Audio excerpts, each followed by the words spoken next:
সুদর্শন চেহারার মিষ্টি হাসির প্রাণবন্ত নায়ক সোহেল চৌধুরীকে মনে আছে? মায়াবী চোখ, মিষ্টি হাসি, সাবলীল অভিনয় দিয়ে যিনি বেশ অল্প সময়ে ইন্ডাস্ট্রি কাঁপাতে শুরু করেছিলেন। কিন্তু ক্যারিয়ার যখন সুবাস ছড়াতে শুরু করলো, তখনই থেমে গেল এই নায়কের সময়ের কাঁটা। আজ থেকে 18 বছর আগের এই দিনে সিনেমার মতোই রাজধানীর বনানীতে ট্রাম্পস ক্লাবের নিচে সন্ত্রাসীদের গুলিতে নিহত হন সোহেল চৌধুরী। 30টিরও বেশি চলচ্চিত্রে অভিনয় করা এই চিত্রনায়কের অকালে চলে যাবার পর কেটে গেছে দীর্ঘ সময়, কিন্তু আজও খুনের বিচার পায়নি তার পরিবার।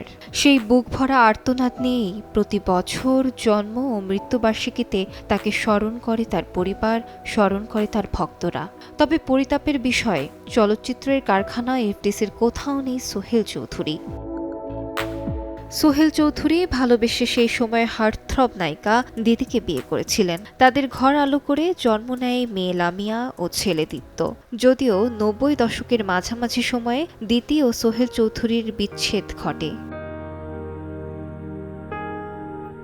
1998 সালের 18 ডিসেম্বর বনানীর 17 নম্বর রোডের আবেদিন টাওয়ারে উচ্চবিত্তদের আনন্দ ক্লাব ট্রাম্পস ক্লাবের নিচে সোহেলকে গুলি করে হত্যা করা হয়। এই খবর সারা দেশে ছড়িয়ে পড়লে শুরু হয় তুমুল তোলপাড়। প্রিয় নায়ককে এক নজর দেখতে শত শত মানুষ ছুটে যান গুলশান থানা থেকে ঢাকা মেডিকেল কলেজের মর্গ পর্যন্ত। আলিশা ইসলাম, সময় সংবাদ।